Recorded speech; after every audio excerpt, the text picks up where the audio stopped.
Pendalaman materi pendidikan khusus pendidikan luar biasa Modul 2 Pendidikan bagi anak dengan hambatan penglihatan kegiatan belajar 3. Program kebutuhan orientasi mobilitas sosial dan komunikasi. Orientasi dalam bergerak dan berpindah tempat yang efektif di dalamnya mengandung dua unsur, yaitu unsur orientasi dan unsur mobilitas. Orientasi adalah proses penggunaan indera-indera yang masih berfungsi untuk menetapkan posisi diri dan hubungannya dengan objek-objek yang ada di dalam lingkungannya. Prinsip orientasi. Kemampuan orientasi seseorang berhubungan erat dengan kesiapan mental dan fisiknya. Tingkat kemampuan mental seseorang dengan hambatan penglihatan akan berakibat pada proses kognitifnya. Orientasi merupakan proses berpikir dan mengolah informasi yang mengandung 3 pertanyaan pokok prinsip, yaitu where am I? Di mana saya? Where is my objective? Di mana tujuan saya? How do I get there? Bagaimana saya bisa sampai ke tujuan tersebut?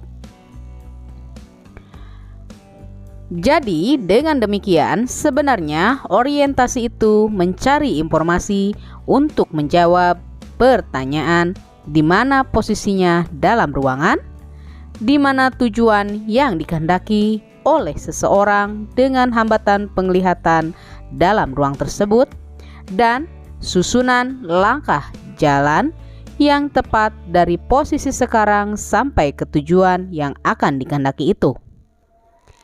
Tahapan orientasi. Proses kognitif merupakan suatu lingkaran dari 5 proses yang dilakukan oleh seorang dengan hambatan penglihatan ketika dia melakukan kegiatan orientasi. Kelima tahapan dalam proses kognitif tersebut adalah: yang pertama, persepsi. Persepsi merupakan proses asimilasi data dari lingkungan yang diperoleh melalui indera-indera yang masih berfungsi seperti indera penciuman, pendengaran, perabaan, persepsi, kinestetik, dan sisa penglihatan.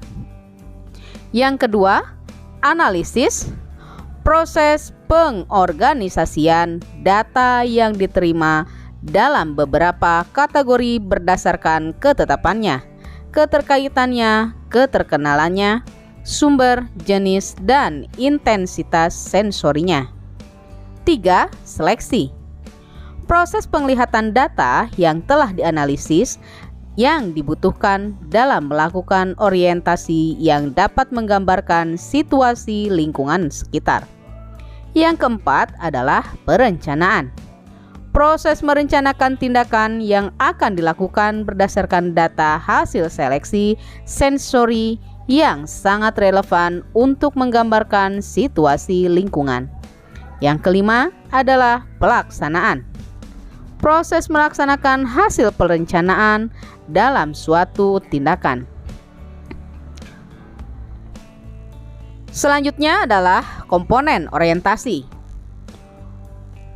Komponen orientasi untuk mempergunakan proses kognitif ini secara efektif, seorang dengan hambatan penglihatan harus memiliki pemahaman fungsional tentang komponen khusus orientasi itu sendiri. Yang pertama adalah landmark atau ciri medan. Landmark bersifat menetap dan permanen. Landmark sekurang-kurangnya mempunyai satu karakteristik yang unik untuk membedakannya dari benda-benda lain di lingkungan tersebut. Kegunaan landmark dapat dipergunakan. Yang pertama adalah menentukan dan menjaga arah orientasi sebagai titik referensi, menentukan dan menjaga jarak yang berhubungan, menentukan tujuan tertentu, melakukan orientasi, dan orientasi diri dalam lingkungan, menentukan garis lewat, baik tegak, lurus, atau paralel. Untuk memperoleh informasi tentang hubungannya dengan daerah-daerah lain, misalnya lantai atas, perempatan, atau air terjun. Selanjutnya adalah clue. Clue merupakan setiap rangsangan suara, bau, perabaan, kinestetis, atau visual yang mempengaruhi penginderaan yang dapat segera memberikan informasi kepada siswa tentang informasi penting untuk menentukan posisi dirinya atau sebagai garis pengarah. Prinsip clue merupakan mungkin bergerak atau menetap. Setiap rangsangan tidak mempunyai nilai yang sama sebagai clue. Sebagian mungkin akan sangat mencukupi pemenuhan kebutuhan. Prasyarat indera-indera berkembang dengan baik. Kesadaran penginderaan akrab dengan berbagai rangsangan penginderaan, lokalisasi, identifikasi, dan diferensiasi bunyi, kemampuan menginterpretasikan pola lalu lintas atau perjalanan kaki dan kendaraan. Kesadaran jarak, persepsi objek, kemampuan menginterpretasikan dan atau mengidentifikasi rangsangan. Adapun kegunaan clue ini adalah untuk memahami dan mempergunakan berbagai clue mungkin secara khusus akan sangat dirasakan manfaatnya, yaitu menentukan arah, menentukan posisi diri dalam lingkungan, menjaga arah orientasi, menentukan garis lewat, menentukan objek tertentu, orientasi dan reorientasi dalam lingkungan, memperoleh informasi tentang lingkungan, memperoleh informasi tentang daerah yang berhubungan, misalnya lantai atas, dengan mempergunakan suara elevator sebagai clue. Yang selanjutnya, komponen orientasi yang ketiga adalah indoor numbering system atau sistem penomoran di dalam ruangan. Indoor numbering system adalah pola dan susunan nomor-nomor ruangan di dalam suatu bangunan. Pada prinsipnya adalah titik fokal biasanya dekat pintu utama atau di mana dua gang bersimpangan. Nomor genap biasanya berada di satu sisi dan nomor ganjil berada di sisi lainnya. Nomor biasanya maju dari titik fokal dengan urutan 22, rentang nomor 0 sampai dengan 99 ada di lantai dasar atau lantai 1. 100 sampai 199 di lantai 1, 200 sampai 299 di lantai 2 dan seterusnya. Prasyaratnya adalah kemampuan berhitung, kemampuan menggeneralisasi dan meneruskan, konsep angka genap dan ganjil, urutan, dan pola keterampilan sosial untuk meminta bantuan secara efektif. Kegunaannya adalah untuk meminimalkan alternatif dan bantuan dalam menentukan objek tertentu secara lebih efisien. Sebagai dasar untuk menggeneralisasi ke lantai-lantai lainnya dan bangunan-bangunan lainnya. Membantu dalam memahami dan mendeskripsikan secara verbal lokasi tujuan tertentu. Yang keempat adalah pengukuran. Yang dimaksud pengukuran di sini adalah tindakan atau proses mengukur. Mengukur merupakan suatu keterampilan untuk menentukan suatu dimensi secara pasti atau kira-kira dari satu benda atau ruangan dengan mempergunakan alat. Prinsip pengukuran adalah segala sesuatu yang ada di lingkungan dapat diukur.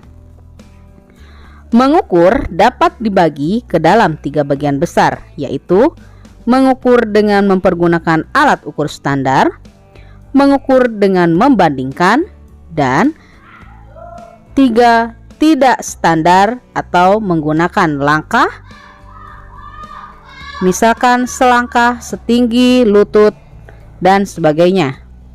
Mengukur objek dengan membandingkan panjang atau jarak dari dua objek, misalnya lebih panjang dari.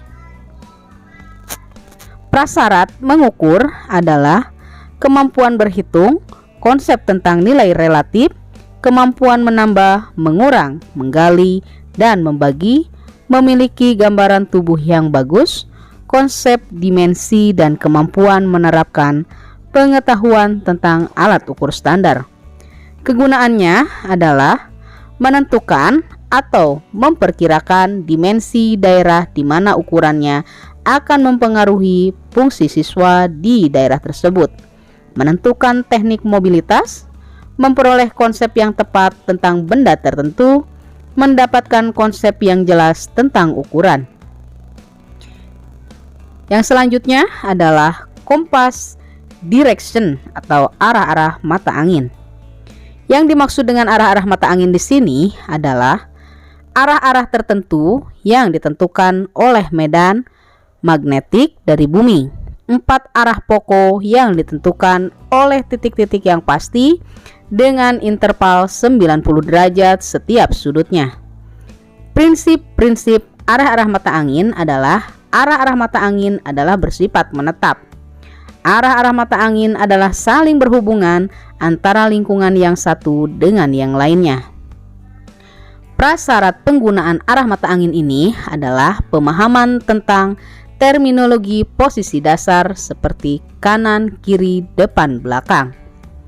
Kegunaan arah mata angin mempunyai makna bagi orang dengan hambatan penglihatan, karena arah memberikan sistem orientasi personal bagi orang dengan hambatan penglihatan.